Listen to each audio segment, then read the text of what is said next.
Never mind. But didn't they buy the machine that Yes, but and this the is tread? like, It you won't. have to put something inside of something. I don't know if that can be done. I'd have to ask Zach. Ask and Phil, because I think Phil used Because it Zach was to talking to send me out about the it. tax He was gonna bill. look to see, because I'm getting ballot stuffers. Yeah. Okay. You know, because there's like, you have to have an envelope inside an envelope, and I'm not sure if that machine We'll work does that way. and you have to have instructions, and they're different sizes. I don't know if it, and you have to put the I voted sticker in there. How many people do you use? We have 18,000 registered absentee people. Go. Go. We will be fine. Let's see, 1, 2, 3, 4. Yep. We'll be fine. Yes. I just feel like, the trailhead feels like this is dedicated to everything. This is from, and the other one. Courtney, those your glasses? People actually. Okay. That's what I'm doing. Certainly can't drive now. I don't know. We have a pretty good. I think we have a pretty good view coming out right there, actually. So all. Why can't I get online? It could be up There's Zach. first real phase of things. I don't know, it's just weird. I don't like to hang my hopes on, someone who maybe. Yes, yes, exactly. Like to see it when I believe it, definitely see it when I believe it. But I think you can always ask them and you can a little more than the trail that you first. I think that could be something they consider, something that.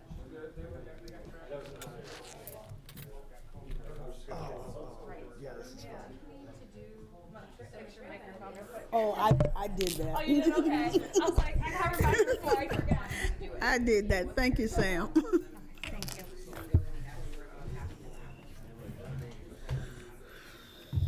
Still can't get a full house, huh? Times are tough.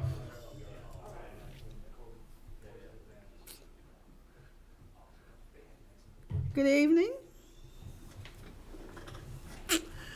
Welcome to the June 21, 2022 regular meeting of the Township Board of the Charter Township of Meridian. Please join me for the Pledge of Allegiance. I pledge allegiance to the flag of the United States of America and to the republic for which it stands, one nation, under God, indivisible, with liberty and justice for all.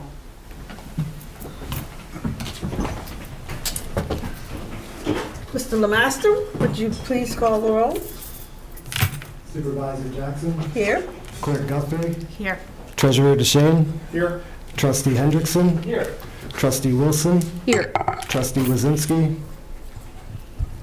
Trustee Sundlin. All present except for Trustee Wazinski and Sundlin. Thank you. Item 4 on our agenda is presentations. I see none before us tonight. So we come to item 5, which is citizens address agenda items and non-agenda items. There are 2 opportunities for public comment. Citizens who wish to address the agenda or non-agenda items will have an opportunity at the beginning of the meeting and as well as near the end of the meeting. Individuals who wish to address the board must complete a green form located with the agendas near the room entrance and present the card to the board secretary prior to the start of the public comment period. At the appropriate time, the supervisor will call upon individuals who have completed a form to speak on the topics indicated. Citizens are required to limit comments to 3 minutes, except when this requirement is waived in advance for a good cause. A timekeeper will communicate to the individual who is addressing the board at the conclusion of the 3 minutes. The board highly values public comment and input. However, the board meeting format is designed to facilitate the evening's agenda and therefore restricts board members from engaging in conversation with speakers or immediately responding to questions. Questions and concerns may be addressed by the board later in the agenda and/or may be assigned for follow-up by the board or the township manager at a later date. In order to foster the orderly conduct of the board's business on behalf of the community, please refrain from rude or discourteous behavior. Address all comments to the board and not to individual members or to others in attendance. Finally, this meeting is a meeting of the Board of the Township held in public for the purpose of conducting the business of the township. It is not a meeting of the public. Please limit comments to the issues on the agenda to the greatest extent possible. Are there members of the audience tonight who would like to speak to the board at this time? Seeing none, we'll move on to item number 6, Township Manager Report. Mr. Walsh. Thank you, Supervisor Jackson, members of the board. Just a few things I want to cover with you this evening. The first I'd like to do is thank Ingham County and the Board of Commissioners. Last Tuesday night, they hosted us in a discussion about the Commercial Rehabilitation Act and the property up in Hazlet, and we really need their cooperation. They were gracious, they were humble, they were very welcoming. I want to thank those that attended. First, Director Clark, who made our presentation on our behalf, Supervisor Jackson, who also had comments that evening, Trustee Hendrickson was there as well, and Manager Opsimer. It went really well, and I'm very appreciative of their time and the gracious tone that they set. Our local road program is underway. You'll see work in all sorts of neighborhoods coming up. I know usually that's music to everyone's ears. This year I'm not sure because of all the construction that's going on in the township. Happy to report that the two main projects, the Oak Miss Road Bridge and the Grand River project, one that's county oversight from the county, which is the bridge, and the other, which is an MDOT project on Grand River, are both on schedule at this time. I want to thank Judge Stokes, Wanda Stokes. She's a township resident. Yesterday, she and her husband, Colonel Stokes, James Stokes, retired from the U.S. Army, took the time to speak at our Juneteenth celebration, which we had yesterday. We had over 100 of our team members there. If you had a chance to go, and I know a number of you were there, Judge Stokes was just, again, the words I would use to describe the stories that she shared, again, would be humble and dignified. She was just, it was amazing. For those of you that got to hear it, I know you appreciate it as well. Tomorrow we have a meeting, Director Schmidt and I have a meeting with Williamstown Township Supervisor Bloomquist to talk about potential working together on code enforcement. I don't know where that's going to go, but sitting down and having a conversation is certainly worth it. You can expect a semi-annual report to be to you in the next couple of weeks.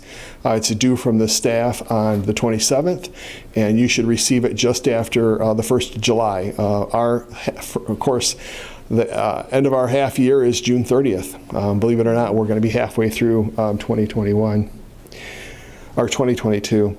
Celebrate Meridian kicks off this weekend on Saturday following the farmers market. All kinds of activities going on. It's going to be warm, but come out and celebrate. We haven't been able to have the Celebrate Meridian since 2019, believe it or not. So 3-year hiatus. It'll be complete with fireworks at the end, a beer tent, kids games, arts, crafts, food trucks. It's just going to be a wonderful event as we celebrate our community. And when you're ranked number 1 in the state by Newsweek magazine as the place to live, I guess there is a reason to celebrate. Good news on our pension, and you'll receive the actual report. Next meeting on July 12th, the actual report for the township pension. Remember, there's three pieces of pie here. There's the township pension fund, which is closed. No current employees are in it. It's closed. And then we have the MERS pension, which is the municipal pension for police and fire and a couple of other groups. And then we have our township retiree health care. It's good to know that our township retiree health care is 98.5% funded. Our township pension fund is 101% funded. And now, at an all-time high, our MERS pension is is funded at 72%. And you'll see the results of that at your meeting on July 12th. Better news, we have 2 potential additional police candidates that want to go through the academy beginning in August. And Chief Plaga is going to be bringing those candidates to you, I believe, at the next meeting. And so it's potential, with board support, that we could have 4 sponsorships in this academy coming up. And I believe they would graduate in December. And then they would go through the field training, and they would be probably April, May before they would be solo on the street. But we're making progress, and that's the good news. For those of you that are in the township that are served by the Board of Water and Light for electricity, pay close attention. Those are typically the residents in Wardcliff over in the far east side of the township, or I'm sorry, the west side of the township. There's potential blackouts Board of Water and Light's talking about. We'll have information on our website. There's a meeting coming up on it. And if you live in that area, but really pay close attention to what the Board of Water and Light is talking about, and we'll do our best to keep you updated. We have a meeting tomorrow also with consumers about the power lines with the Okemos project. If you were at the meeting or the Juneteenth celebration yesterday, you noticed the wind coming through. It's still a problem. You may have noticed the one windscreen that was up and how effective it was, and Director Maisner is working on trying to bring those windscreens in. So if you were at the Juneteenth celebration yesterday, you noticed the wind coming in at a certain direction. It wasn't coming from the west, it was coming more from the south. That's because we had one windscreen up. So just had that up in case you had a chance to look at it. I want to close with a couple acknowledgements that are really important. I want to thank Mike Campbell, our fire chief. He's coming up on his four-year celebration on July 2nd with us. But he's the outgoing Rotary president, and he really did a fantastic job leading us. He followed Marna Wilson, Trustee Wilson, who was the president of our club. I want to thank and congratulate Treasurer DeShane. He is the incoming president of our club. And our Rotary Club does a lot, the Hazel and Okemos Rotary Club does a lot in this community. If you look at the room that they paid for, dedicated at the fire station, the monies that they put into the farmers market, if you look at the monies that they put into the Harris Nature Center, there's a lot of projects you walk around that Rotary Club's responsible for. And finally, I'd like to congratulate Trustee Wilson.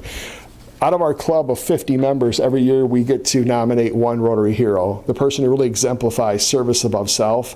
And I'm pleased and proud to tell you and share with you that this year it's Trustee Marna Wilson, and she was acknowledged today at our closing Rotary Club for the year. So that's my report. Sorry, there's just a lot to cover in the summer months in Meridian Township. That's my report, unless there are any questions, Madam Supervisor. No, I have no questions personally, but I would take the privilege of congratulating Trustee Wilson on her honor today. Okay. Thank you very much for your attention. Thank you. Are there board member reports of activities and announcements? Treasurer DeShane.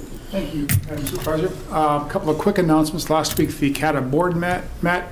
Good news is CATA ridership is up and rates have not gone up. So you can get across town for $2.50, half that if you're a student, and 60 cents if you are disabled. So it's still a bargain, and it took in these days of 5 1/4 gas. So it's good news that CATA ridership is returning closer to pre-pandemic levels. Also, the ZBA met last week, and some of those correspondence are in the board packet, but the board did vote 5-0 on that case before. I'd like to take a minute tonight to talk about tax bills. All residents will get a tax bill or a tax notice in the next 2 weeks. It should arrive in your mailbox on or about July 1st. We're using a new format this year. Last year and in past, we used this simple press and seal form. This is one that I got in 2016. You would open it up and it would have your tax amount on it. And then if you were, this is for a mortgage payer, or escrow payer, if you were paying your taxes yourself, you would have an envelope that ripped out and you'd tear off all the edges, and eventually you'd kind of get an envelope from that, and you would try and seal it up and put it in the mail and keep your fingers crossed it got there. Well, we've changed that format. Now people will get one of two different full-size envelopes, either a property tax bill or a property tax notice. So that's, indulge me here as I show a sample bill. And it's a full-size envelope. You open it up and you will see right in the front your bill. It's a bigger format than in the past. The amount that is owed is right here. The millages that are being taxed for are here.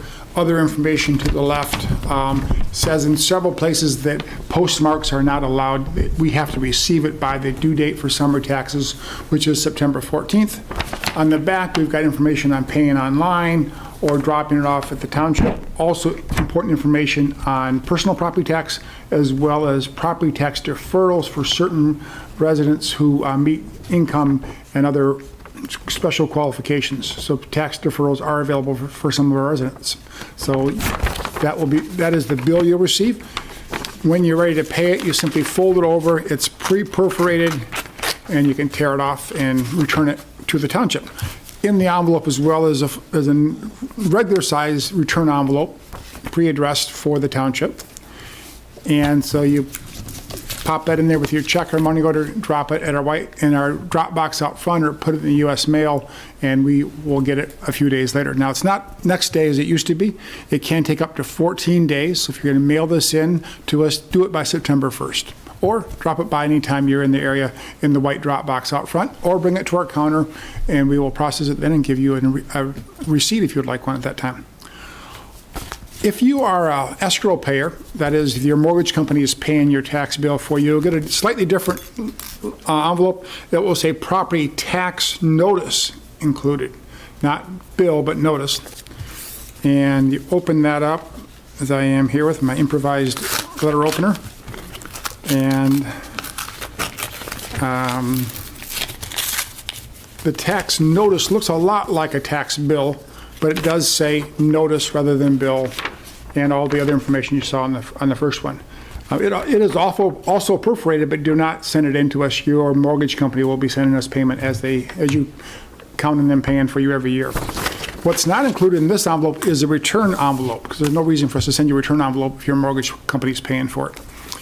In both envelopes, you'll find from our clerk an insert on our new voting precincts. We now have 22 voting precincts, up from 18 or 19? 19. So we have 3 new voting precincts. And they're all listed here on this page, the address by your precinct number. And with your new voter ID card you will be getting, you'll have your precinct number. Here is the address here on that. Also information on your county commissioner, U.S. congressional, state senate, state house seats. That's all there. And also this very nice piece put out by the Secretary of State on Michigan Voter Information Center, an easy way to go online and look at your ballot ahead of time, see if you're registered, see if you are on the list for an absentee ballot as well.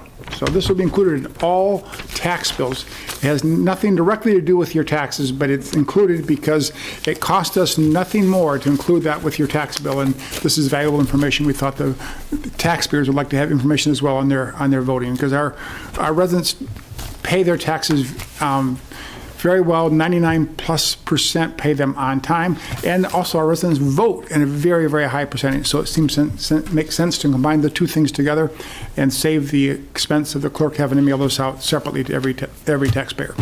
That's my report. Thank you. Thank you. Other board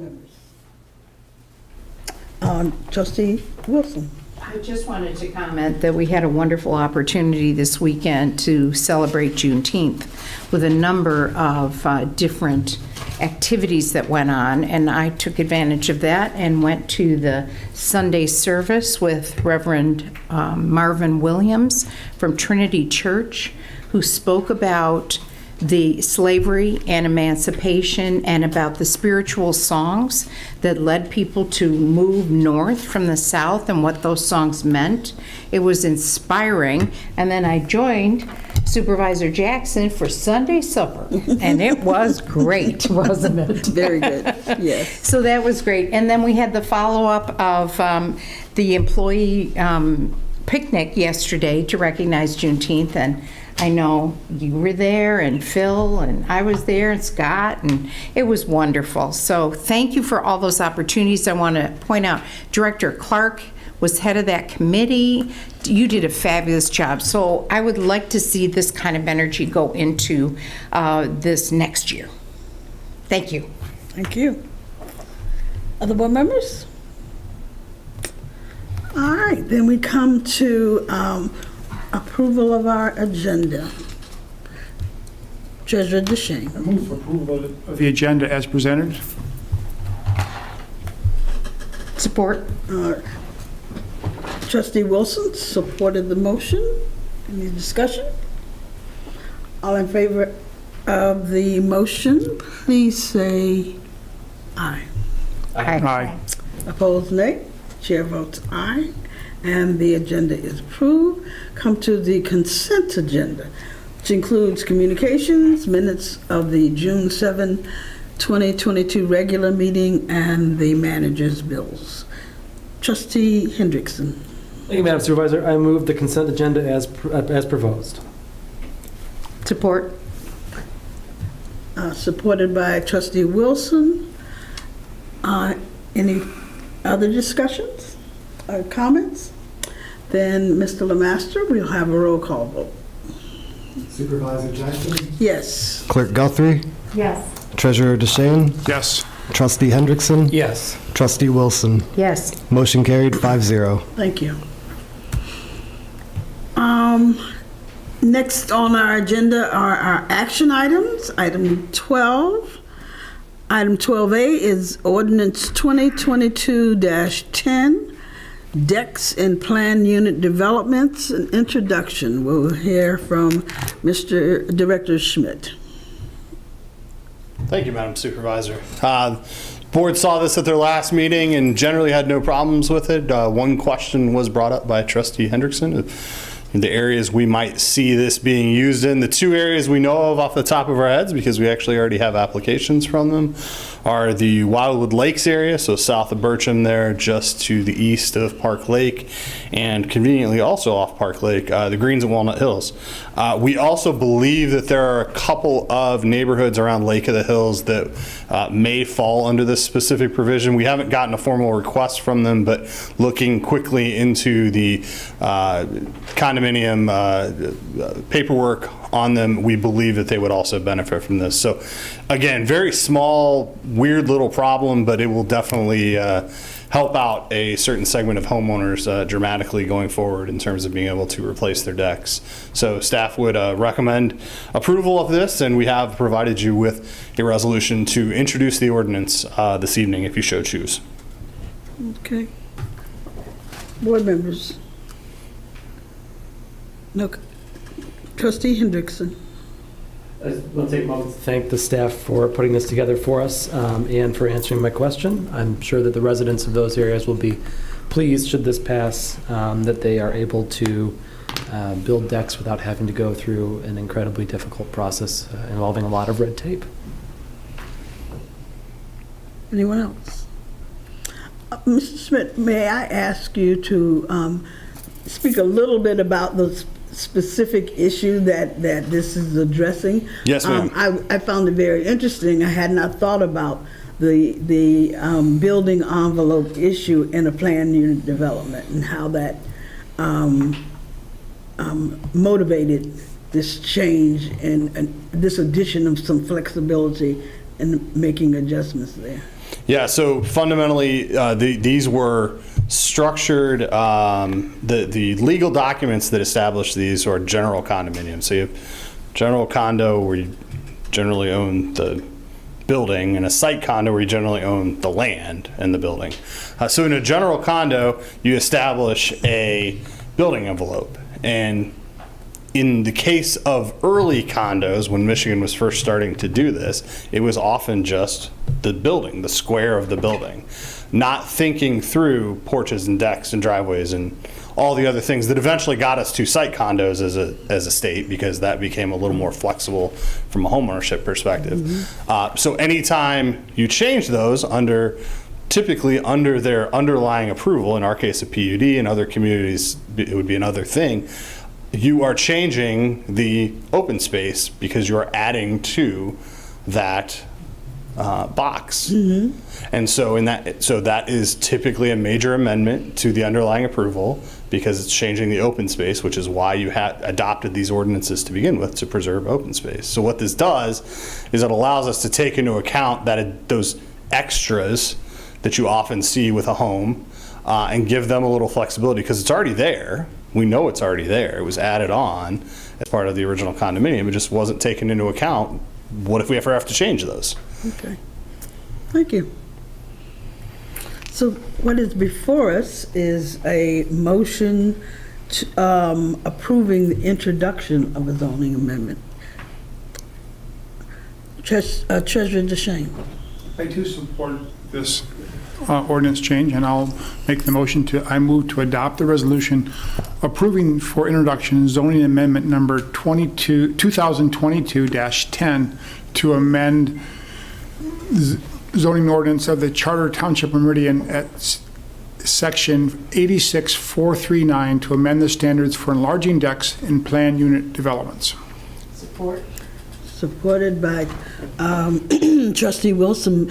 Mr. DeShane, do you have anything to add? Just again to thank staff bringing up these rather obscure zoning quirks that we've got and helping us to address them proactively like this is something this board member appreciates very much. All credit to Assistant Planner Chapman on this one. It took him a while to explain it to me, but once I finally understood it, I was like, okay, let's take care of this. Great. And Trustee Wilson, do you have? Seems like a practical matter to me, so I am supporting it. I would just add that I bet there's someone who will view the recording of this and realize, oh, I never thought of that. And then maybe appreciate your efforts even more. Other comments? This will call for a voice vote, Mr. Lemaster? Yeah, you're not actually amending the ordinance at this Right. time. It's just for introduction. Okay. So all in favor of the motion that's been properly made and seconded to approve for adoption the resolution, please say yes. Yes. Opposed, no. The chair votes yes, and the motion passes. Thank you, Mr. Schmidt. Item 12B, under action items, is the fire contract modification that Mr. Walsh will. Yeah, so as you know, well, first of all, think about this, that once you go get your EMT license, and then you take the next year and a half, spend $18,000 and go through your paramedic license, and then go to the state and take your paramedic licensing.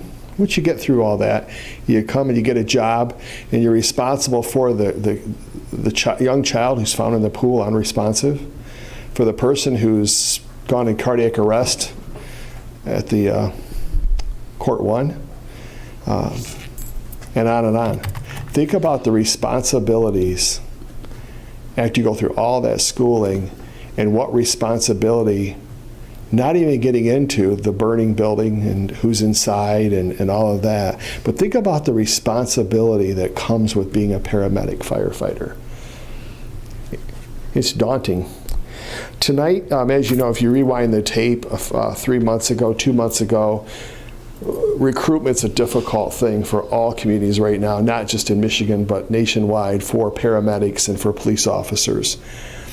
We're thankful here in Meridian Township. We are fully staffed on the paramedic side. We're making headway on the police department side, but a lot of that's because of the efforts of our two chiefs and the township board. Tonight, the proposal before you is to eliminate the bottom tier of the salary schedule for firefighter paramedics, and that everyone that's included in that scale would move up one level. Now, that's different from the police department, and I'll tell you why. The police department had 6 levels for a salary schedule. I remember the fire only has 5. We've sat down and we've met because we want to make sure that there's an issue of fairness and equity, right, among the fire and police departments, equally with significant responsibilities for the township. if this proposal passes tonight, the lower level of the wages for the fire department would be eliminated. Everyone would go up one level. And also, those that are not included in that the lower level that have been here for a number of years, one of the things that the benefit for them in this is that the extra 1.5% that was given to the more senior staffing would remain and be compounded for next year. So there's a little bit in this proposal for all 34 members of our police department, or our fire department. So that's what's before you tonight, is the adjustment in the salary scale for the fire paramedics by the elimination of the lower level and a one bump for everyone that's included. And that would be firefighter paramedics who have been here 5 years or less. I'd be happy to answer any questions you have. Okay. Board members, do we have a motion? Did their motion not get put on there? I don't see a motion. Okay. So a motion to approve the attached salary schedule. Yeah. Oh, and if it'll take effect, as the memo states, I should clarify to Madam Supervisor and board members that this will take, if it's approved, would be retro for 3 days ago to June 18th, because that's the beginning of the payroll. And it makes it a lot easier for our payroll office. Okay. I'm sorry. Trustee Wilson. Are we ready for questions or for a motion? I think we should have a motion first and then discuss. I move that we accept the fire recruitment and retention program as presented to us tonight by Manager Walsh. Support. Clerk Guthrie seconded the motion. Right, you then can lead our comments and questions. Well, I think we've recognized recently that we have not been as equitable as we should have been. And in comparison to other communities, we have not been compensating our individuals as well as we would hope. And this has led to some challenges with retention. So I think these are steps in the right direction for both the police department and the fire department to offer a sliding scale wage that is more in tune with what our economic situation is today. And Clerk Guthrie? Thank you. You know, we've heard the township manager say this over and over again. Our number one job is customer service. And each and every staff position in this township is providing customer service. And just echoing what Trustee Wilson said in regards to having pay that is equitable for the services that our staff is providing our community members. And I like this proposal as it's presented. I think it's an excellent additional direction that I've seen the manager and the HR department take in regards to the wage scale, and particularly in regards to police and fire and protecting our community members, and from the examples that Manager Walsh talked about, to our aging population and how our police and fire takes care of our aging population and our elderly. And I've personally had that experience this year twice with my mom, having to have firefighters come to her home and assist her and take her to the hospital. There's nothing more appreciative than having staff who takes care of the people who live here, and the police and fire is part of that, and so large part of that. And so I'm happy to see this in place and see the township move in this direction. That's why I support this. Okay. Trustee Hendrickson. Thank you, Madam Supervisor. And I agree with everything that's been said thus far about our firefighters and paramedics. This is the continuation of a series of actions that this board has taken at the guidance of the manager to help to make our public safety workers, our police and firefighters, have reason to stick around in the township in what is a very competitive market for talented recruits, but also talented employees to remain here. All in all, the $55,000 price tag on this, the estimated cost of this being implemented, is well worth the money spent to retain the high-quality employees that we already have and to attract the best and brightest to come and work for us. I also think we're acknowledging that simply the cost of living has increased much faster than anticipated this year. That's part of the reason why the market is so competitive, and I think it's forward-thinking communities like this one that will take proactive steps to address that, that will be the winners of those recruiting fights to come. So I thank the manager for bringing this to us, and I'll be supportive of this motion. Treasurer DeShane. Thank you. I too will be supporting this. I'm glad the manager's brought this before us. It does recognize the essential work done by our paramedics and firefighters. They are the most highly recognized and highly rated of all of the township services that we see in our surveys we do every 3 years. They show up on top, police and fire, every time by a wide margin. It is a fact that this will have a slightly retrograde impact on our attempts to pay down our pensions as quickly as possible. It'll take us a little more. We'll have to put more in or to meet our goals there. But as Trustee Hendrickson said, it's essential. We could end up with our pensions paid off and half our fire department gone because they got better job offers. There's a very mobile job market right now, and you either value your employees and show it with salary and benefits, or you lose employees right now. So we've got to be competitive in this market. We've got highly skilled, very hardworking and dedicated police and fire, and we need to keep them and fill out the ranks, particularly in the police department. This is a good step along that way. Thank you. Okay. Trustee Wilson, did you make the motion? Would you repeat the motion for me? Let me see if I can. I move to support.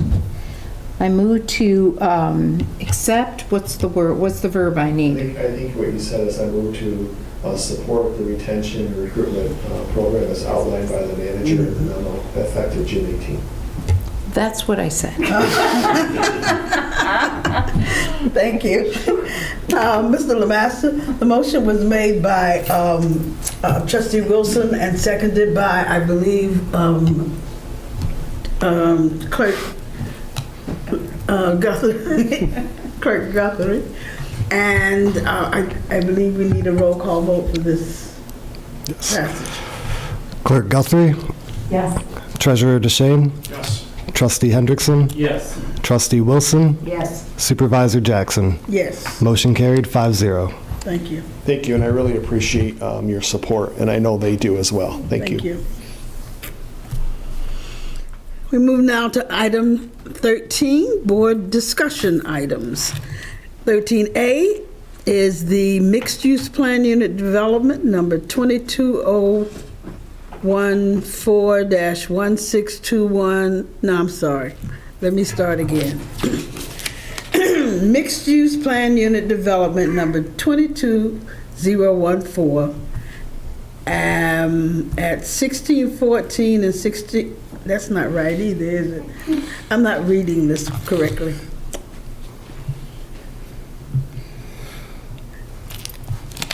The number for the action is 22014. Right.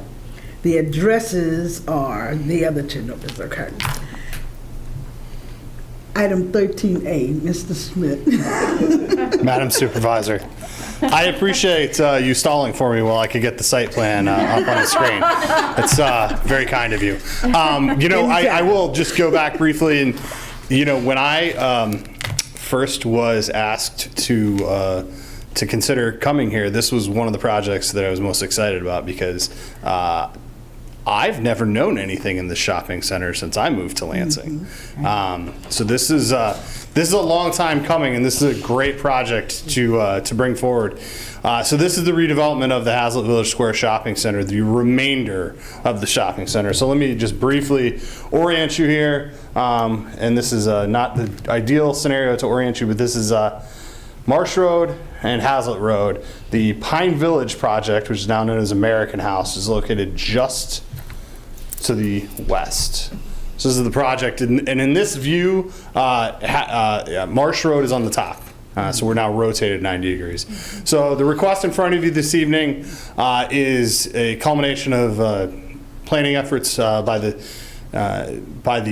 development team, meetings with staff and the manager and Manager Walsh, Economic Development Director Clark, and then the Planning Commission, who has also reviewed this matter multiple occasions. So they would remove the entirety of the buildings on the property with the exception of the building right in the front middle here along Hazlet Road. That building is proposed to be retained and restored and renovated and used in the future plans. The remainder of the commercial buildings would be removed. In its place, you would have a series of 20 total buildings, 19 new buildings, and one existing building. On the corner is proposed a new retail building, 21,000. My apologies. I was doing the total math. It's about 14,000 square feet. The retained building to the south is about 7,000 square feet, which gets us to the 21,000 total square feet. The building to the south of that, building A1, roughly the same height as the Pine Village building. The remainder of the buildings in the middle here are stacked flat buildings, and then the buildings along the rear are townhouses, so more side-by-side type units. In total, proposed 290 residential units in those 20 new buildings. The applicant is proposing this under the MUPUD, and this is the first project under the newly revised mixed unit use planned unit development district.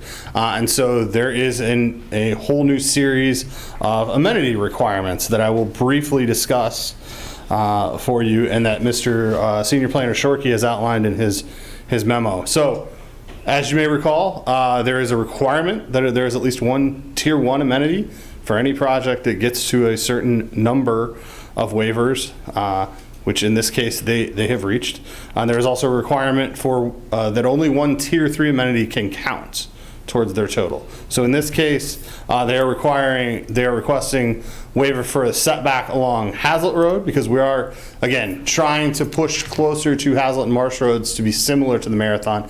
In this case, we won't be quite as close because we are planning on potential for outdoor seating. If there is a restaurant in that area, it'd be a good spot to put a patio. So it's close, but it's not quite as close as Hazlet Marathon. But they are requesting a waiver along Hazlet Road and a waiver along Marsh Road of the 100-foot setback. A waiver, oddly enough, to the south, because the railroad tracks are zoned residential. So there's a waiver requirement adjacent to residential zone property. They are requesting a waiver of the parking required for the project, and I will get back to that, and I know the applicant will speak to that further. And a waiver of the parking setback, and it's really just in this little area right up here. So for those waivers, a total of 10 amenities are required. So the MUPUD requires one no matter what. Even if you meet all the ordinance requirements, you have to give us one amenity. Each requested waiver requires a 1-for-1, and so in this case, 5 additional amenities are required. And then because they are using the density bonus that's allowed in downtown Hazlet and downtown Okemos, additional 4 are required. So a total of 10 amenities are required. They actually exceed that, but only because in Tier 3 only 1 counts, they are at 10. So in this case, they are proposing to construct a trailhead area here at the Lake Lansing MSU pathway trail, where it turns as you're going hopefully I won't have to go up the hill anymore and then come back down the hill. Hopefully I can cut through this new park. But proposing a trailhead there with parking, bathrooms, water fountains that would be dedicated to the township. They're proposing electric car charging stations throughout the project, both public and private.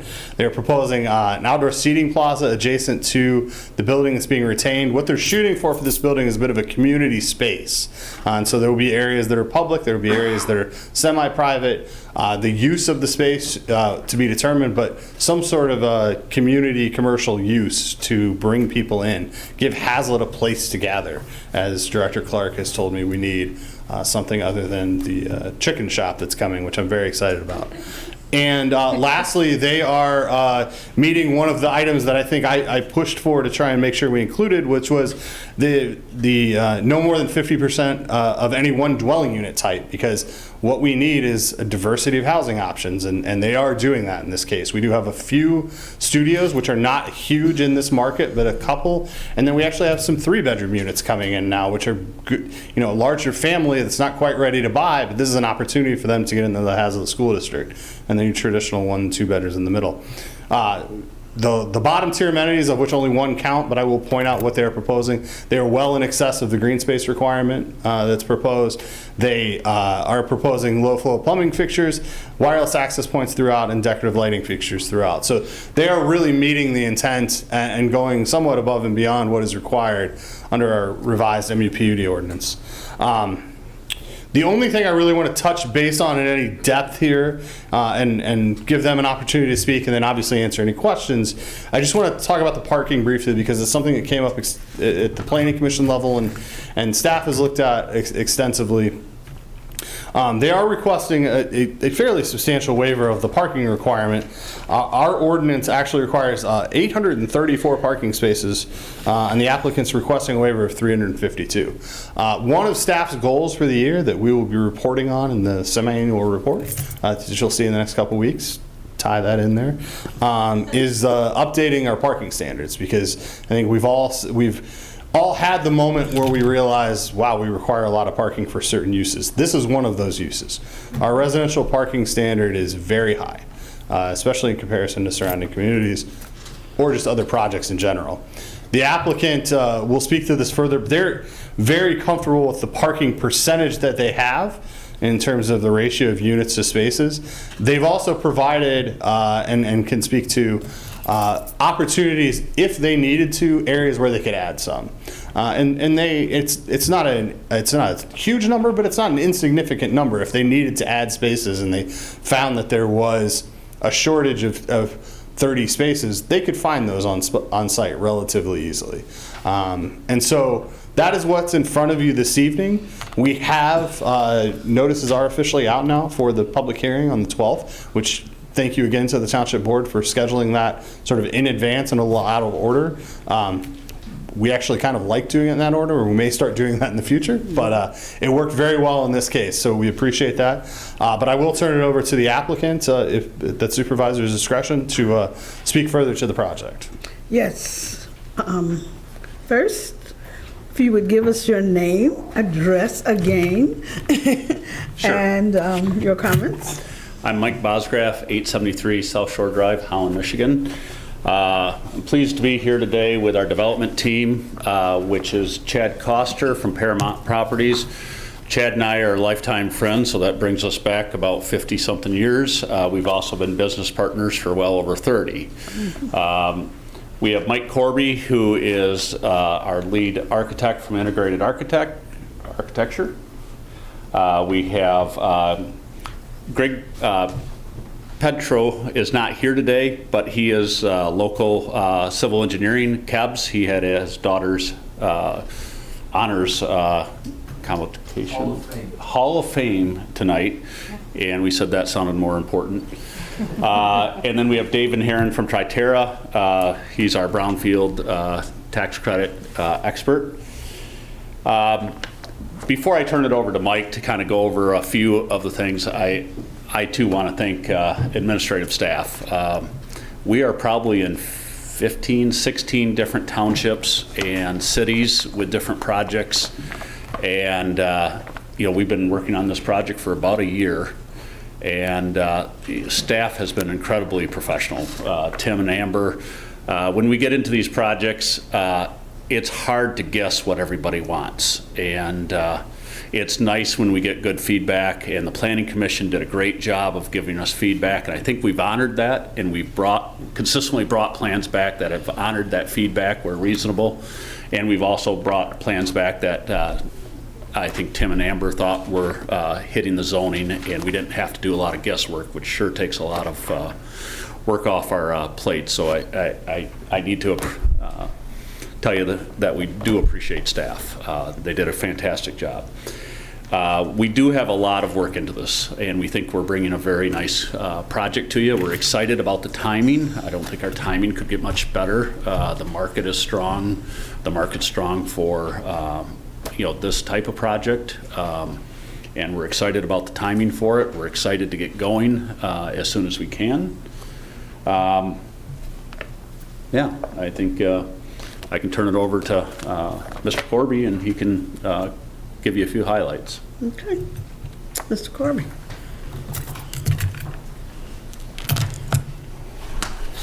Good evening, Madam Supervisor and board members.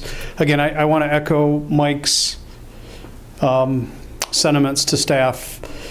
It took me a while to learn what tier things were, and I think I know now, so I'm an expert on them. But it's been pretty painless actually going through the process. Excuse me. I'm sorry. Before Mike you Corby. go further, would you Yes, give I'm us your sorry. name and address for the record? Mike Corby, Integrated Architecture, 840 Ottawa, Grand Rapids, Michigan. Okay. So I'm going to just go through the highlights. We are required to put a lot of information together, which we're excited about. So I'll give you the benefit of seeing some of the items that are in there. But I will also kind of finish with addressing some of the comments that did come through Planning Commission and highlight those, most specifically parking. Oops. I'm not going to go through each slide and explain them, but I want to get to a few of the things.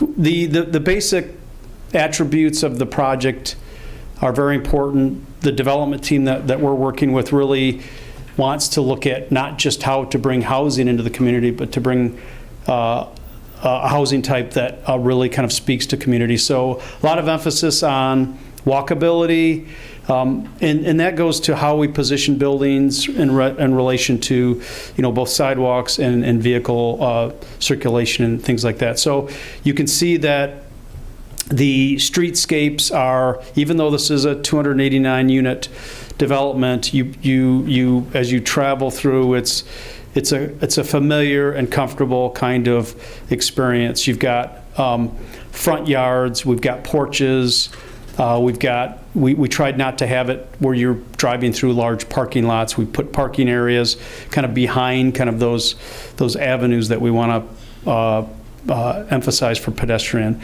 So there's circuits that we're creating just for walkability. And again, our market is a market that is going to be young professionals, young families, and even empty nesters. So again, those that really are looking forward to kind of having good kinds of amenities and kinds of attributes. So we've got a lot of amenities. As Tim mentioned, there are amenities that we're providing that are community-based in terms of the trailhead, which also includes a dog park, and I'll show you some images of that in a second. The social kind of connection that we have, and I think we've got some aspirations to be able to host certain things like food trucks and things like that, as well as amenities that are for our community more directly, playground area, a small outdoor area with potentially a water, like a spool, and then pickleball courts and some other outdoor activity areas, in addition to kind of the pathways that we're creating.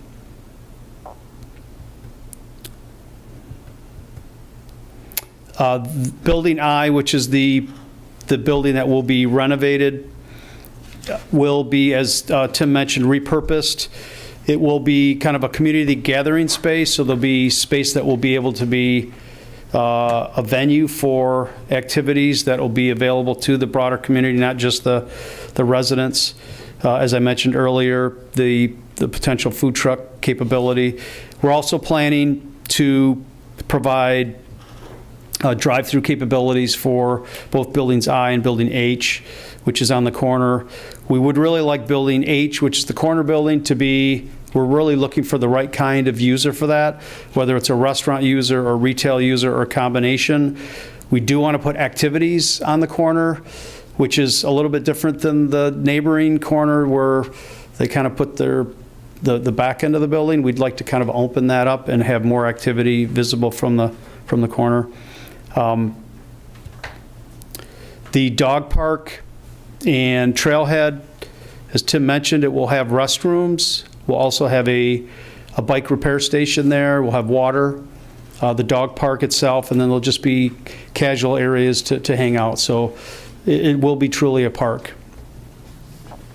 And you'll be able to actually connect through our network of sidewalks if you did want to kind of head to Hazlet Road to the social area or the commercial activities. The parking, the good thing is this development team has a lot of experience of how parking ratios work that might be different from what you have in your ordinances. And your ordinances, I would agree with Tim, we do housing projects all over the state. It's quite excessive, especially with the trajectory right now for vehicle usage to be basically waning a little bit. And we have a bus line on Hazlet Road. So, however, just to be safe, there are a couple factors that we've been able to, that we're looking at. Obviously, the development team wants to make sure there is plenty of parking for the residents, and there isn't a problem. So we've highlighted some areas on this particular slide that adds almost 10% more parking spaces available on site. We are also phasing the project. So basically, Building I and the buildings that are closer to Hazlet Road will be phase 1 buildings. We are going to be marketing Building H1 for the right user. So provided we find that user early on, that building will be built out in an early phase. However, because of the discretion that we want to use to get the right user, it might follow into a latter phase. But the point that I want to make related to parking is we'll be able to kind of see with the residents in that phase what the ratios really are with now actual residents. So if it's exceeding the ratio that we have established, we've got some mechanisms, whether we look at maybe even taking some of the park area possibly, but obviously we want to make sure that it works. But right now the current ratio is about 1.7 spaces per unit. Our experience has been 1.5 is where it works really well. We'll be able to get over 1.8 spaces per unit if we have to by adding some of the parking that's shown on that plan. So it was probably the largest discussion item with the Planning Commission, and we, as Mike Bosgraf said, we wanted to really address it.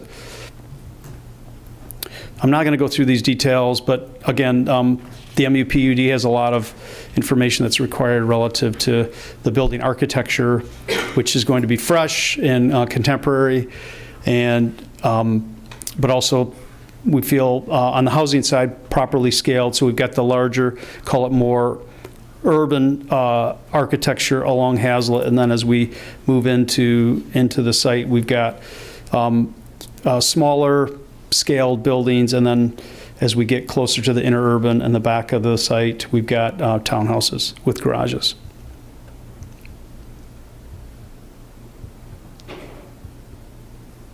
We are giving a fresh look even to Building I, which will be renovated. It served its purpose in the days. It's obviously seen better days, and so we want to kind of bring it to a fresh look and also kind of have it tie in architecturally to the rest of what we're proposing. And we've also kind of addressed signage that would be potentially part of the retail buildings. There is a possibility, again, this will be tested as we get into the market, whether we will add carport areas or garages. They're shown on the plan right now as tentative, only because they will not be provided as the initial phases, but we'll see how the market responds to that.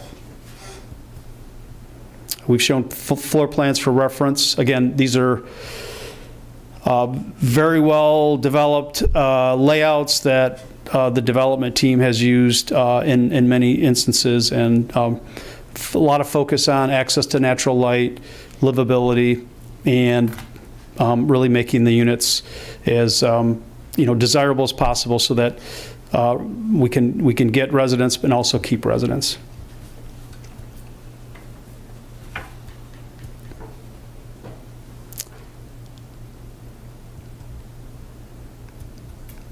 The last thing that I'll mention is we have, in addition to Planning Commission, we have received staff comments from fire, engineering, and traffic. The plan has, in some instances, followed some of the current site infrastructure that's there. There's a fair amount of sewer and water utilities that are on site, so we didn't want to disrupt those. And we were able to work them in, and if you didn't know where they were, I don't think you could pick them out, because I think the plan feels really good, even though we've accommodated some of that. So really have looked at this comprehensively, and we're excited about it. We're excited about kind of the reset of that part of the city, or part of the township, as well as bringing a lot of new residents into the community. So we're here to answer questions. We understand there's not action tonight, but we're here to answer any questions you might have. But again, thank you. Thank you. Are there others in the group? Okay. Then we're open to questions and comments from the board. Trustee Hendrickson. Thank you, Madam Supervisor. Well, what an exciting project this is. Certainly, I think if you ask any of us what our top 3 priorities are for the township, it's seeing new activity in this area and in downtown Okemos, and a third one. So I have a couple of questions, just to clarify some inconsistencies in some of the materials that we were provided. If one of the applicants could help me out here with the following. Your schedule, which is on page 94 of our packet, indicates that buildings G1, A1, B3, 4, and 5, and D4 are in the first phase. So that's the spring 23, winter 24. But the buildings on the map that are provided that you're showing here don't appear to, there is no B4 or 5, for example. Can you give me a sense of what would be in that first wave of buildings? Yeah, I did send a letter. I'm not sure, was that in the packet? So yeah, what we did is we made sure to provide you with both letters that he sent. And so you're seeing the first one. Okay. The one that is just the first page before the actual plans actually has the revised schedule based on the Planning Commission's input. Got it. Yeah, okay. We've made some shifts over time to follow some of the comments, and so the building, we've actually reduced some of the numbers of buildings, and so I'm not sure why we did it, but we kind of reshifted all the designations. So if you're following the old thing, it's very confusing. But the last letter that I sent has buildings A1, Okay. which is the 4-story, buildings I, H, as I mentioned, with the caveat, and then basically the ring of buildings kind of along the entry drive from Marsh that kind of bends around to A1. So those, we want to make sure that we create a completed sense in the first phase, so it kind of lines all the buildings along that street front. Thank you. And then you'll read the rest of them. Yeah, I appreciate that. Okay. And thank you for the clarification, Tim. I was looking at the wrong list, so that's good. So couple of thoughts I had as I was looking at the material that was provided. I very much appreciate the mixture of housing types. I think our staff has mentioned that is critical to being able to provide a varied stock of housing in the township. I'm also really excited about the placement of buildings A1 and H. specifically because I have been an outspoken proponent of form-based code in the township. And I know that's something that's on one of my priorities, is that we start to slowly transition us toward that. And I understand that with the renovation of Building I as opposed to the rebuilding of Building I, that's set back a little further. So couple of thoughts and questions relating to the buildings as proposed. Has there been any discussion about moving buildings B1 and E1 closer to Marsh Road so that you're looking at buildings as opposed to parking on that side of the development? That actually came up in Planning Commission. There's a unique aspect of the site is Marsh starts to kind of rise.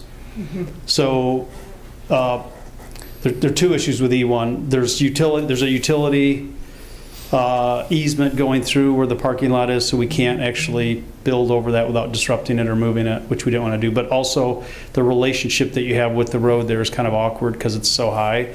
So we wanted to kind of promote the internal walkability just because we really can't create that on the Marsh Road side.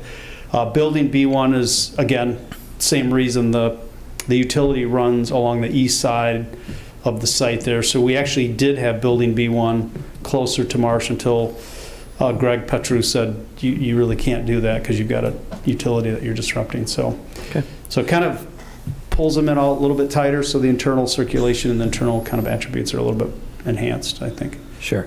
Then for that reason, I would be a proponent of a garage, for example, or something in that eastern parking area, because part of the reason for form-based code is to try to avoid having to look at parking lots full of cars, right? To put something more architecturally interesting closer to the road. If it's not possible to move the buildings closer, at least to block some of the site so that we don't have headlights coming in, for those who are entering from across the street. I think it would be helpful to have something there to block that view. So I see that you've indicated the potential for carports or garages.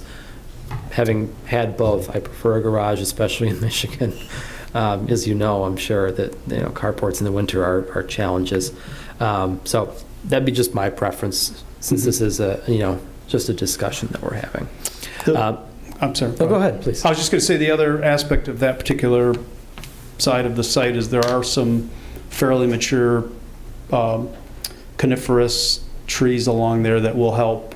We'll be able to keep those because the edge of that east edge of the parking that we show there is actually the east edge of the current pavement. So it allows us to keep those that landscaping intact. Okay.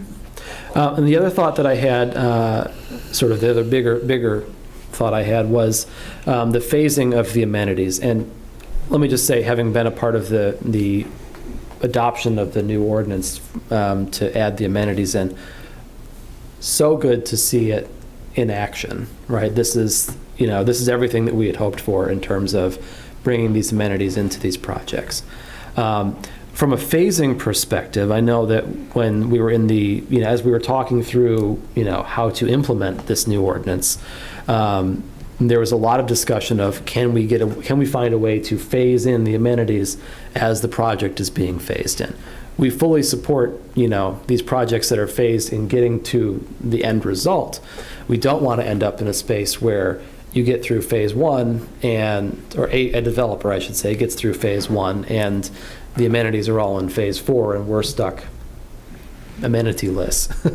And so my question to you is it possible to bump up the amenities as provided in what appears to be the 2024 year into 2023 so that we see those a little bit sooner? I think that goes a long way to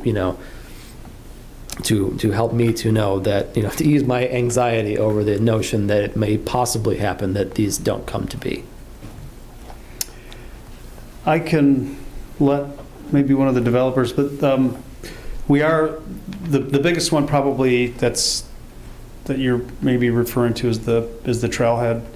Again, it's possible that the thing that we were trying to do is kind of work our way physically from north to south.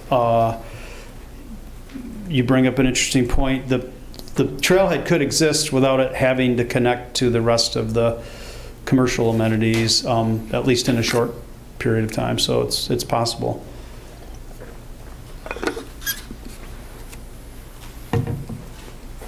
Yeah, I guess, again,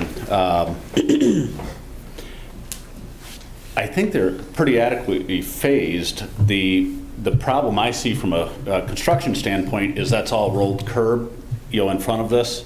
So getting back to that trailhead means we have to try to drag water, sewer, and we can't really pave because that curb goes right up to, well, it's not a rolled curb, it's a, with the sidewalk and the curb, you really need to put all that in to get asphalt in place. So I'm not exactly sure how we get back there without fully developing the street to get back there, which means we fully have to develop water and sewer to get back there. Unless we changed phasing and, knocked out building A1 and starting from that area and went towards the trailhead first, we certainly could probably do that. And develop along Marsh Road and Hazlitt Road with the exception of A1, maybe leaving that block off later.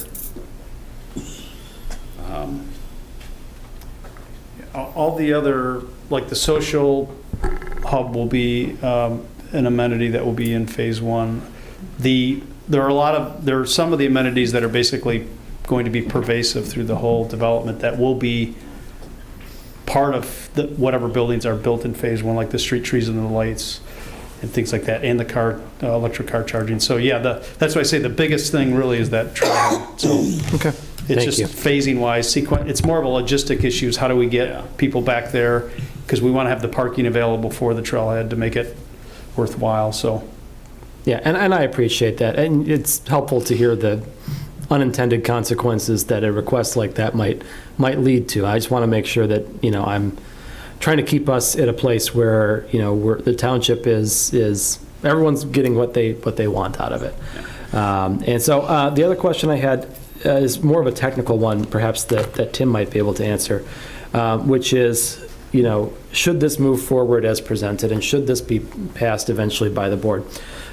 This is not actually approving the SUP for two drive-throughs. That would eventually have to come back to us. It would not. As part of the mixed-use plan unit development ordinance that was adopted, the mixed-use plan unit development agreement that will be put into place serves as all special use permit requirements for the project. Okay, that is good to know. Thank you. And that's all I've got for now. Thank you. Treasurer DeShane. Thank you. I have a couple of questions. I, too, am really excited about this project. I built a home about a mile and a half from here in 1991, and we were in this plaza all the time. It's a real central location for the Hazlitt north side of our township, and it's great to see it redeveloped. I do have a couple of questions. On the community space there, you mentioned a public-private community space of some kind, possibly a restaurant. Do you have any examples of that, of other projects you've done, and what that turned out to be specifically?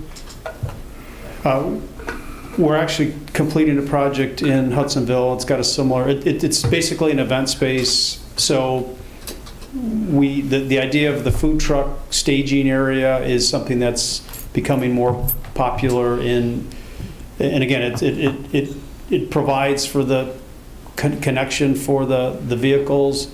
Then it provides both indoor and outdoor space for dining and socializing, as well as support space like restrooms and things like that. But the basic space will be rentable space potentially for events. So and then the balance of building I will be a leased space we're looking at with the drive-through, potentially a retailer or restaurant that is going to want that kind of feature.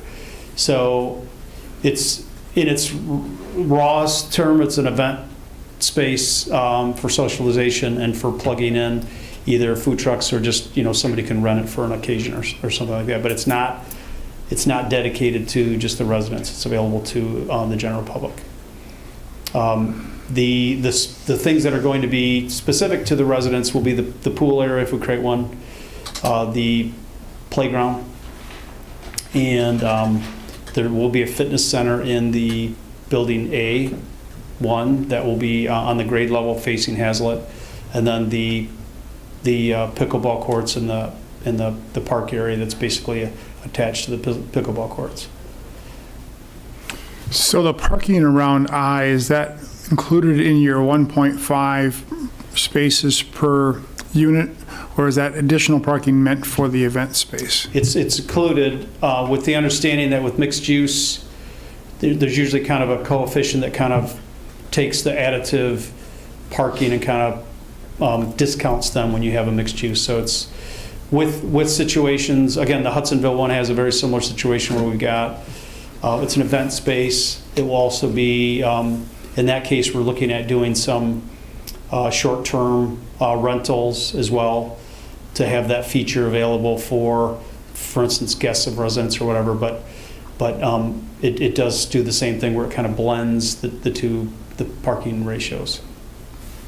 Okay, I'm not really sold on this concept, but I'm not a developer either. I just don't want us to end up with like a park type pavilion there that met the MUPD requirement of an amenity, but functionally doesn't, because of where it's located, not amidst a natural area, but close to a busy street, wouldn't be a real attractive destination for a graduation party, for example, or an event of some kind. So I'm going to give you the benefit of the doubt that you guys have some intentions here to make this work. We would like to see a restaurant there. I like to see a restaurant there. I'd like to see something that was permanent that would draw people there. I understand the market is different, and that's not an easy hurdle to meet, but again, I'm going to take you on your word that you've got some idea for this to make it work. Well, I think, I'm not going to speak for that, but I think if a restaurant was really compelled to take most or all of Building I don't think they would hesitate to. One of the features that I didn't mention in my explanation is we're going to take basically the west portion of Building I and make it, we're going to keep the structure there, but make it kind of a covered outdoor space with fire pits.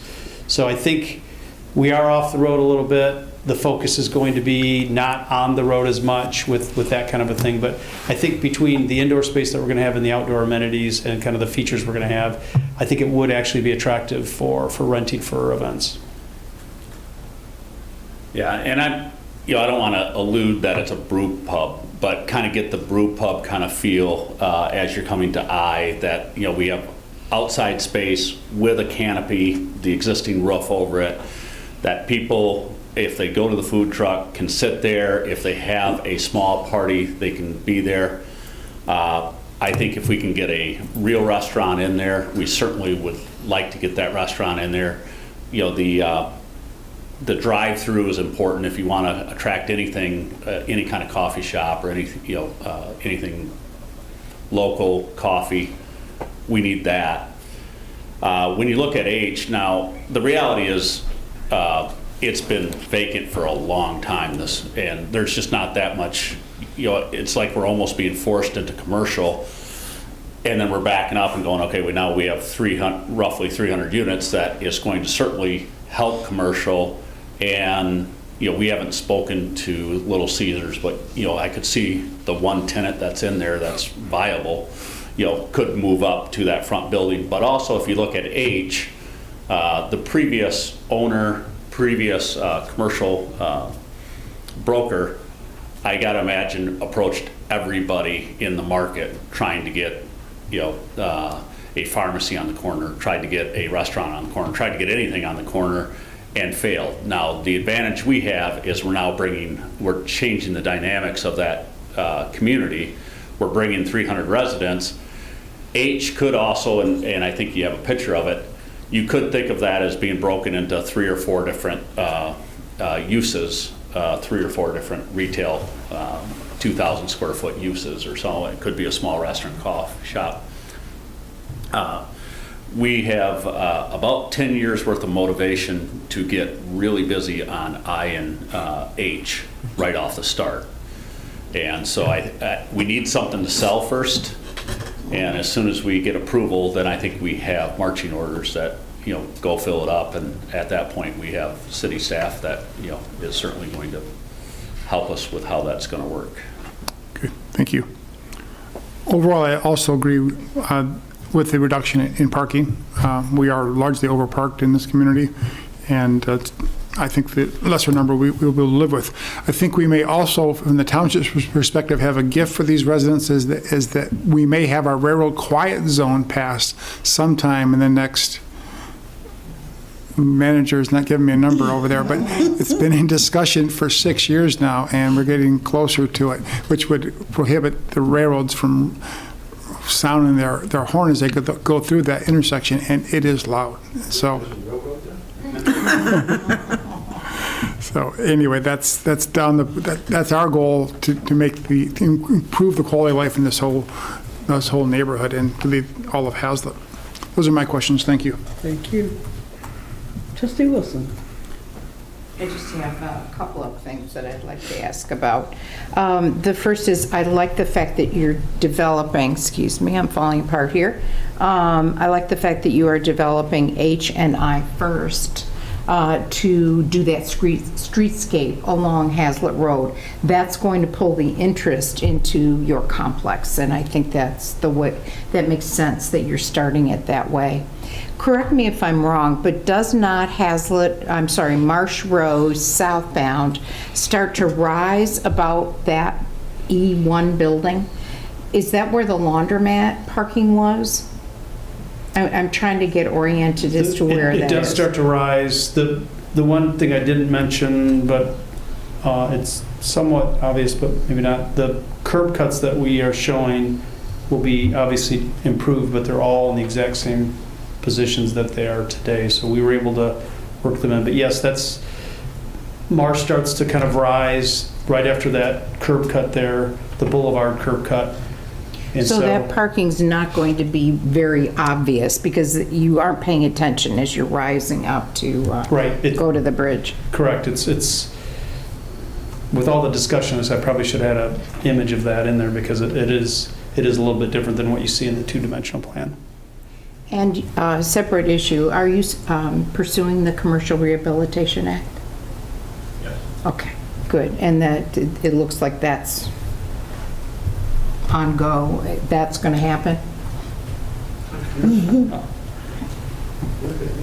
I see 5 people up there. Oh, yeah. Chad Coster. I'm 44, Old East Grand Rapids, Michigan. Yes, we are going after that wholeheartedly. Again, staff has been very helpful on that, and looking forward to getting that done. We need it. We would like you to. Good. So that's a great thing. That's all my comments. Thank you. No question? Yep. I'm not sure if I really have any questions. Well, maybe I have 2 questions. One, the electric car charging stations. You said there's going to be charging stations for public and for the residents. Are those charging stations going to be ones in which people have to pay for the public, or are these all, or have you not looked into that, decided yet? Typically, that's how they're done. We haven't run into too many developers that want to be free gas stations. So usually they're, like the residents might be able to access it with, if there's a fob system or some system or a credit card, but typically they do charge for them, just so that people don't abuse that kind of amenity. Okay. But at least having it available is something that I think is important. Okay. And I was struggling to find where there was bike parking or bike racks, or I was trying to find it on the map. Maybe it's integrated throughout and I just am missing it. We do show it in the developed plan, but it is spread out. There's some concentrated at the social area, but just like the car charging stations, they're they're not all concentrated in one area. So we've got, and I think there's an actual quantity that we had to meet as part of the ordinance for at least the bike parking. Yeah. One more. Go up. It's the actual site plan. It's the red dots on the plan at the very beginning. Yep. So this shows the bike parking and the car charging. Where? It shows the car charging. The red dots are the car charging. I know we added the bike parking. Okay. One more. It's the red dots that you see on the Okay, Yep. okay, thank you. Sorry. And where did you say the bus route? Where is that bus route? Where's that stop at? I think we had been talking to staff about actually creating, I think they're going to be putting a station on Hazlet. So we've had conversations with CATA to try and understand how best to handle this, because this came up actually during the Pine Village project, and their proposed stop is roughly here where their portico share is. So the idea would be that there need to be a return somewhere nearby. So we're still trying to work out those details. Presumably that would be adjacent to A1, which is already a plaza.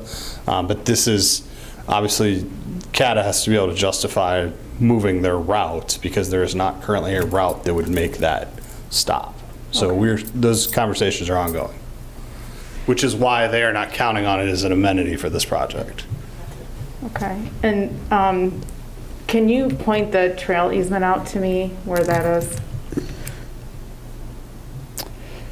The trailhead? Yeah, I think I was reading that there was a trail easement that you would give the township, or maybe I'm unclear on that. Maybe I think misread it relates to this particular area, which would include the trailhead features as well as some access to parking.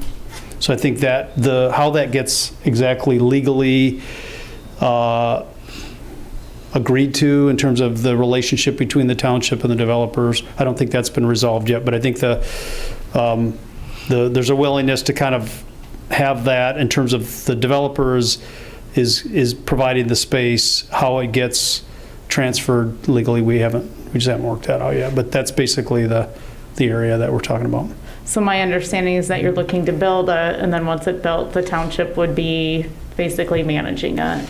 I don't even think it's been resolved even to that level of who's building it, but I think they're looking at some sort of cooperative situation.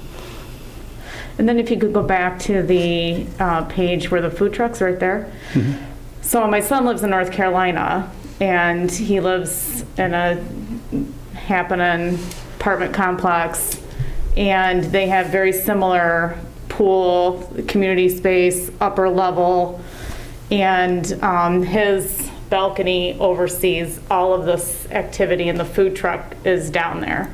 And when I go visit him in Charlotte, I always ask him what food truck is going to be there when I'm visiting you this weekend. And there's always a party going on. I've never seen an adult party. I've always seen birthday parties for kids. And most of the people who live there are his age, in their late 20s. But I've seen a lot of birthday parties for young kids across his balcony up in that upper thing with food trucks down below. And it has been, every time I'm there, it's quite an attraction with the entire community. I don't think it takes away from any other restaurants around there. Certainly doesn't take away from me going to other restaurants around there. So I'm pretty excited to see that as one of the amenities here and see this whole all the little hubs that you have around here. So I'm really excited about this design plan, and I have zero interest in any additional parking being built on this site. I'm with Treasurer DeShane, and we have some excessive parking in the township that we need to back off on. So I appreciate this plan that's here. Thank you. Thank Okay. you. I have a few questions. When you talk about setback number 1 and setback number 2 for the 100-foot building, is that building L, I? where you have the big 36 and 26-foot setbacks from the Hazlet Road, the center of Hazlet Road? Yeah, so setback 1 is along Hazel Road, and it's functionally the closest. You're required to have a 100-foot building setback from the center line of Hazel Road under the ordinance. What they are proposing is a waiver of 36 feet to get it closer to the center line of Hazel Road. The same, so it's mostly on Hazlet Road. It's a combination of building H and building A1, both being closer to Hazlet Road. I see. On Marsh Road, it's really just building H, which is requiring a waiver in that case. I see. But it's functionally, if you think about it, it's a stripe along both of those. It's how we have our setbacks built in the ordinance, and they are requesting a waiver to get into that striped area. Okay, thank you.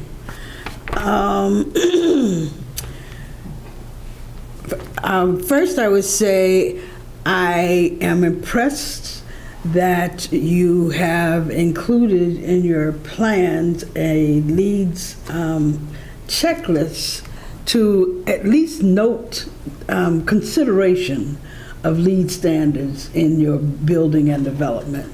I haven't read through it yet. I will by the time of the hearing, but I appreciate that you have gone that far in trying to incorporate those kinds of standards in your general design. Is anyone besides me a little surprised by the traffic? The traffic.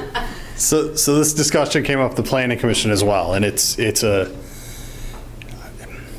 an odd function of how you do a traffic study, because when you're looking at something like this, you're comparing the highest and best of the current use to the highest and best of the proposed use. So with the rezoning, it's very simple. The rezoning, I take it's currently zoned office, I know what the highest and best use there is, and I compare it to an apartment building or whatever you're rezoning it to. In the case of this project, your existing is a shopping center, which generates a lot of traffic. Now, we know that functionally it's empty and it generates virtually no traffic. But to do a traffic study comparison, you have to compare it to what it is. And it's a shopping center would generate thousands of trips a day. And so then you have to compare that to the proposed, which technically then you have substantially less traffic coming out of this piece of property. I get it. It's a bit of, and Yeah. all credit to Commissioner McConnell, who on the Planning Commission, we had a very similar conversation. And he has started poking around on his own as to, potentially, are there other ways to handle this? But it's just a unique situation that we have what is essentially a fully vacant shopping center being compared to a brand new development. It doesn't happen very often. We have 290 units. It does not happen this way very often, but that is the explanation. So the question being answered is, how will the new development, what's the difference in the traffic generated between the current status of development and the new development? Correct. Gotcha. Okay. But still. I don't disagree. Okay. I think that might be all of my concerns. Where we are now, Mr. Schmidt, is that we have already set the date for the, I'm sorry. Are there other questions? A couple of quick ones. I'm sorry. Mr. Deshane. Thank you.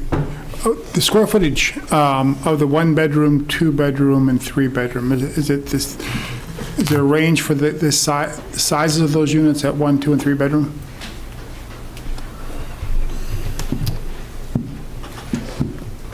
Yes, I think one of the things that we're not as fond of are studios. They tend to have a higher turnover. They're important entry level, but I think what we've done in lieu of that to still provide some scalability, I guess, of rents is different size 1-bedrooms. So we've got some smaller ones. So instead of studios, that's what we chose to do. So yeah, there are a number of different types of 1-bedrooms, and the call it the stacked flat buildings outside of building A1. With Bosgraf Homes, we've developed a number of different types so that all those buildings are not the same. They've got different mixes within them. So yes, the longer answer probably than you wanted, but we've got different size one-bedrooms. Great. And especially Wilson pointed out, I'm impressed that you're offering 2 and 3 bedroom units. That really does make it more family friendly compared to, I don't know how many they would have down at the elevation. I don't think probably nearly as many, if any, at all 3 bedrooms. So I'm glad you're attracting, looking at that family demographic. And then regarding the question or comment Director Schmidt made about amply meeting the green space requirement, is that all in that southeast triangle on the site plan? And I'm not seeing a lot of green space looking at the overhead view right from here. I don't remember which sheet that was. Yeah. Oh, yeah.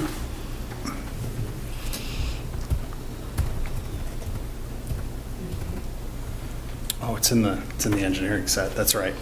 We could provide you with that detail. It's actually in the engineering set. It's this drawing right here. Yeah. That shows all the open space on the property. It is a substantial amount in that southeast corner, but they do have a lot of open space on this project. I will say that for this amount of redevelopment, they're actually only increasing the impervious surface by 12% on the site compared to what's there now. So they're certainly adding a lot back in to get this many buildings out of the property. But we will provide that to you in the future. Regarding that southeast triangle, is there any plans to put paths in there or make it, to keep it from just being scrub woods? It is largely wetlands down there. We Okay. don't expect much of it to be touched. It is, okay. That would make it difficult to put paths to there. Then. Thank you. Those are my questions. Thank you. Okay. Are there any others?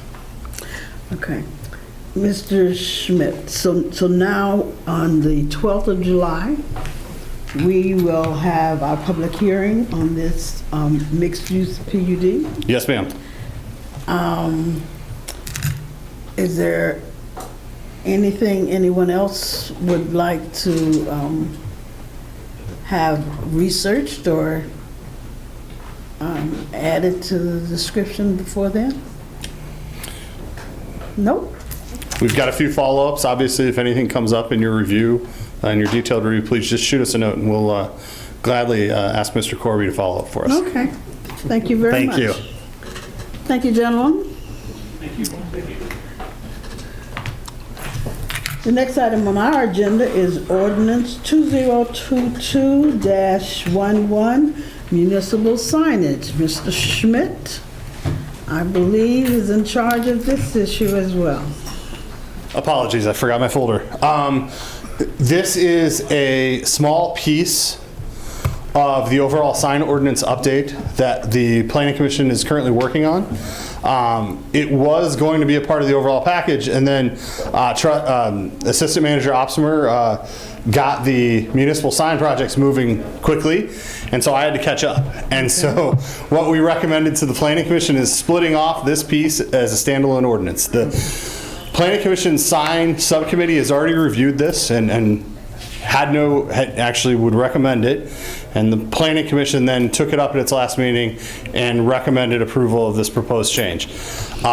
This proposed change would take the existing language regarding township-sponsored signage in the ordinance and strike it completely, and simply exempt township signage installed by us, by the Charter Township of Meridian, on any premises that we own, occupy, or under the control or management of the Charter Township of Meridian. The issue you find here is twofold. Former Manager Richards, who's currently Commissioner Richards, rightfully points out the vast majority of township-owned properties are zoned residential, which have an extreme limitation on signage. Rightfully so. We don't want a lot of signages in our residential neighborhoods. Carving out an exception is very difficult because it has to be content neutral, and it's very hard to be content neutral when you're saying we are going to allow municipal signs to do something specific, but we're not going to allow other signs to do something. The other piece of this is really that municipal signs serve a different purpose than an advertising sign. We are spreading that information to our populace that is not of a commercial message that It's public health, safety, welfare type issues. Vote here. Farmers market 3 to 5 or 10 to 3. Sorry, 10 to 2. You know, messages like that. Severe storm warning if we needed to put something like that on the signage. So it makes sense for us to exempt our signage. Any signs that get installed are reviewed by staff.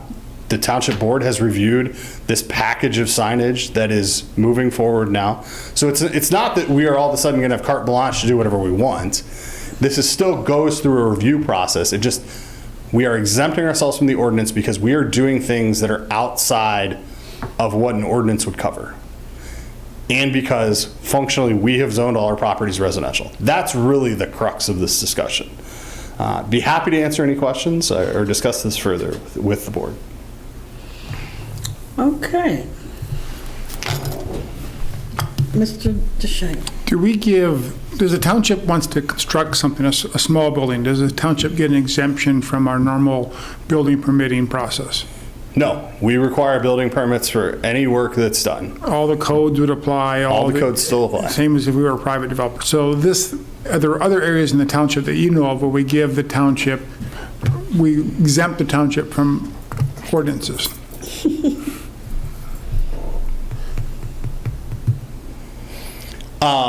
That you'll mention in mixed company. No, I am quickly trying to go through our functions, and this is one of the few functions of the township government that truly interacts with our ordinances, because ordinances are typically outward facing to the population under which they serve. This is one of the few places where we actually interact with our own pieces of information. So I cannot think of one off the top of my head. The reason I ask is it doesn't look good for a public body to pass ordinances and laws and requirements, but then say, but it doesn't apply to us. We can do whatever we want. What I'm trying to do, set the precedent, this is breaking the precedent, which is normally we follow the same ordinances and requirements and building processes that we require of the public. Absolutely. This is different because of the reasons you just mentioned, that these are not commercial signs. These are public information signs that direct the public to amenities or to shelter or to recreation activities that are not profit-making but community-focused. Absolutely. It is a significant difference, and for that reason I will support this, but I want it to go on the record that this is a rare thing for us to do, to exempt ourselves from our own rules. Thank you. Other comments? Commissioner Hendrickson. Yeah, I think this is common sense. I think that the township has an interest in being able to provide emergency information if needed in a more reactive way than our ordinance may allow otherwise. In the same way that we wouldn't cite ourselves for noise violations when our tornado sirens go off, we shouldn't, this is an area where I feel like to carve out that exemption would be merited. So I see no issue with this, and I'll ask Tim this question, which is, the sign project, the municipal sign project is moving quickly. Is this something that we need to take action on tonight, or should we let it go through, or is it time-wise okay to go through our normal process? We caught up with them. The Planning Commission did us a solid because the subcommittee had already looked at it and they moved action the same evening as the public hearing. And so we are pretty much caught up to them now. We're in good shape. So we can go through our normal process now. Okay. Anyone else? I'm sorry. No, that was it. Thank you. So, Mr. Smith, how do we regulate size and location? For municipal signage? Yes. This body. Fundamentally, you have reviewed the sign package multiple times that is currently moving through final bidding. And through that, we had locations and sizes of every sign that we're installing now, and design and size of future signs, although we still need to determine location on things like that. And so those are things that the board has weighed in on previously, and we would presume that the board would weigh in on because those expenditures will be extensive on certain signs. I'm having a little problem because I don't remember reviewing that list of signs relative to the location and location, character, and extent for each sign and for each group of signs. So I think some of the signs still had some location to be determined, but they were indicating it's town or road park, or it's for the signs at Marketplace on the Green, we had the exact location figured out for that sign. For the sign here at the Municipal Complex, we had the exact location worked out for those signs as well. So your suggestion is that when we are ready to place one of the other signs in its new location, that we would see that particular sign in location, character, and extent for that particular sign again as a board? I'll need to confirm with Assistant Manager Opsmer. I don't think the plan was to bring every location back. It's merely that we were installing a sign at this park, near the entrance to this park, or near the entrance to this complex. We did review the purpose of the signs and the look and feel. Yeah, I remember of those. that. Yeah. But placement of other kinds of even township buildings and infrastructure and the like, if I remember correctly, I used to go through a process where it was very specific about the location, character, and extent for each installation. And that was a part of the, I'm not sure the board did that, the planning commission did it, I think. But I'm not seeing the connection between the specific sign, its function, and its location, and either standardization or even regulation of the character of the sign. Am I missing something? I don't know if I'd characterize it as you're missing something. What I would tell you is that all the signs that we have been brought to the board, and they've been vetted by size, by appearance, by look, everything here recently, I think 3 or 4 times in the last maybe year. So we're ready to go with the signs that would be here on campus, the Marketplace, Central Park. And then we've talked about we're just replacing, when you talk about the location, we're just trying to replace the 4 locations that we have now for entrance signs, north, south, by Denny's. Right. But of course, those are, because there's no sign on the south side down by 7-Eleven, so we're looking for a location there. But before we find those locations exactly, we'll be back before you. But the actual size of those signs was included in the whole layout that we provided to you. We can go over that again if we weren't specific enough with you. But yeah, that's all included. But you're correct. Some of the sites are yet to be determined because we're working on them because of easements. Okay.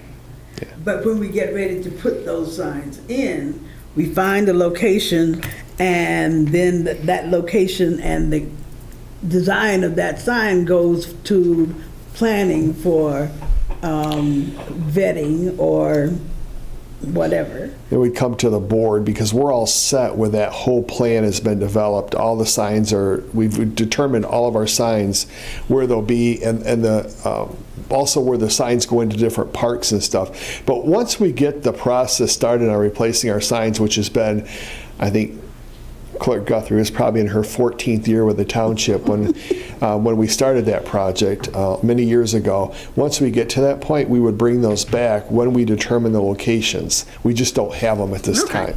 Okay. But some of them we do.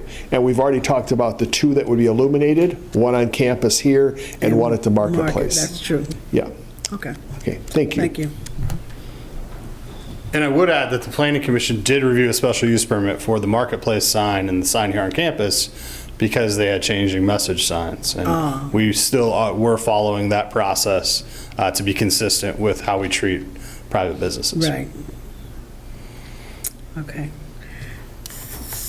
So the next with that is to bring the ordinance as, I'm assuming that the board is in agreement with this proposal at our next meeting? We will bring it back for introduction. Okay, Thank you. thank you. And item 13C, Police Department Ordinance Amendments and Additions, Chief Plager. Madam Supervisor, board members, our criminal prosecuting attorney, Colin Harkness, is also going to join me today to answer any questions that the board may have. Okay. The request, or the reason this discussion item referenced these ordinance amendments and additions are before you is all these laws currently are in place and we enforce them through the state of Michigan. One of the things that we are able to do by adopting them as ordinance, several of these amendments are already ordinances, but the state statutes have changed, so we're bringing them in line, our ordinances in line with what state statute reads. The other thing is that we are able to, instead of the state receiving the funds for any kind of fines or penalties, the township would then recoup some of those funds. One of the more important things that I find too is that our township has a diversion program. So if you're a first-time offender and you make a mistake and you get charged with a crime and you keep yourself out of trouble for 6 months or whatever our diversion program that Mr. Harkness manages, that doesn't go on your permanent record. It's kind of a restorative justice piece, right? We all have made mistakes in the past, but it's something that doesn't follow people around forever. When we start working with state statutes and the Ingham County Prosecuting Attorney's Office, we lose that control to be able to do that for people who, there are programs that are out there, but they're not under the control of the township. And so it makes this easy for prosecution. Mr. Harkness is familiar with our officers, and our officers are familiar with what's needed for Mr. Harkness to successfully prosecute cases. So that is why we're asking the board to make these amendments and additions. And I'd entertain, and Mr. Harkness would entertain any questions the boards may have. Questions? Trustee Wilson. The biggest advantage that I read in here is it brings us in alignment with state law, and we can now have a form of revenue if we have these available under the township ordinance. Is that not correct? That is correct. So without it being adopted, if we would still prosecute somebody, just would not be under ordinance, it'd be under state law, and so those revenues that would be afforded to us under our ordinance are not available. Yeah. That to me was the big win on this project. Trustee DeShane. We're 180 years old as a township. Any particular reason why we haven't taken action on this prior to now? Well, so the amendments are bringing certain ordinances in line with statutory changes. Statutes change, case law changes the way statutes need to be written over time. And some of these statutes are newer. So we're working towards adopting them. The inhalation one, for example, that is something that we had a problem with here maybe a year ago. It's cyclical, right? And so it's not something that we've dealt with recently, but people become intoxicated over inhaling these substances, and we've had traffic crashes and things like that. So what that allows now is Mr. Harkness to go ahead and prosecute those instead of us taking those through the prosecuting attorney's office. There hasn't been a lack of prosecution because of these. What it does is it brings us in line so that we can prosecute them through our prosecuting attorney.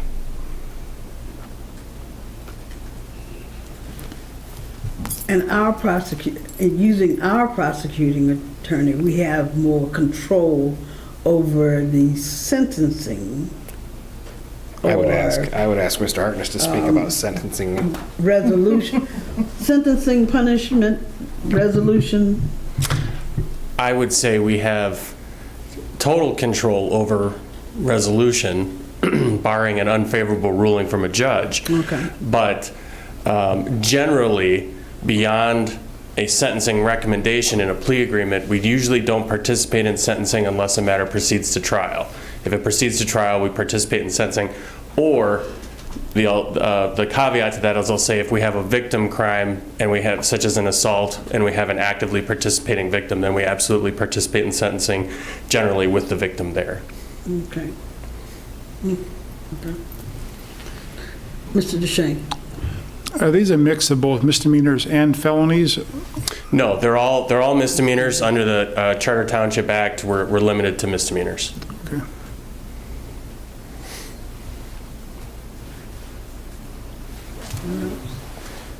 No.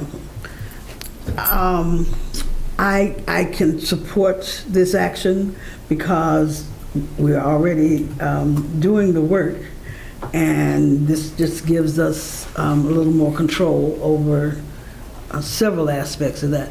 But personally, I think 5118 is the most god-awful thing I have ever read. As a chemist, biochemist, and a trained pharmacologist, it is terrible. And it, well, I won't say any more about that. It's an old law. It's from the 70s, the state law, so it definitely could use some updating. Oh, yes.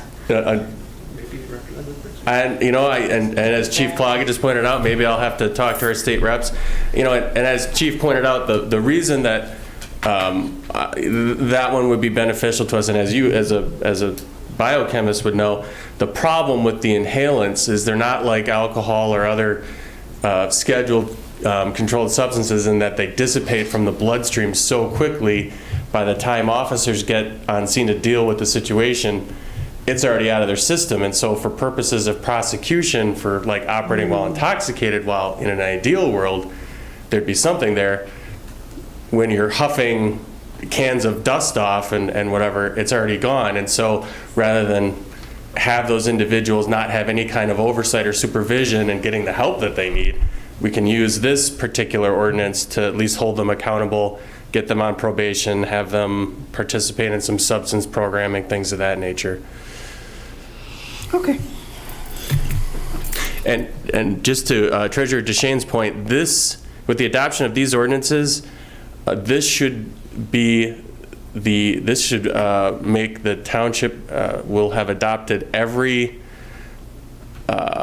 misdemeanor crime that it basically can adopt at the local level. So this should be it. Oh. So. Okay. Okay. Any further questions, comments? Thank you, gentlemen. I presume we are agreed we will support this passage, approval of these amendments. At our next meeting. All right. Thank you. Oh, okay. Chief Plaga, anything else? No, I just wanted to make sure there wasn't anything else for me. Okay. We now come to comments from the public. If there are other members of the public here? No comments? All right. Other matters and board member comments. Treasurer Duchesne. Just a reminder to everyone that Saturday, as the manager mentioned, is Celebrate Meridian is back after 3 years of being in COVID shutdown. We're glad to bring it back. It's going to be focused at the Marketplace on the Green this year with some children's activity here at the Municipal Complex. Everyone's excited about it coming back, and hopefully we're going to have a great turnout and lots of ways to stay cool on Saturday because it's going to be a hot one. Okay. I would add to that, it's fireworks at the end, I believe, that you can come and meet your favorite township employee and elected official working the event. There'll be several of us doing that. But in any case, I hope everyone tries to stay hydrated, stay cool, and stay healthy. Mr. Walsh. Thank you. Just a couple things. One, for someone who's been in service for about a decade here, when you leave this building tonight, if some of you should all reflect on the way this board has conducted itself in the last few months versus what we've had here before. The relationship, the way you work together, and I want to compliment you, Supervisor Jackson.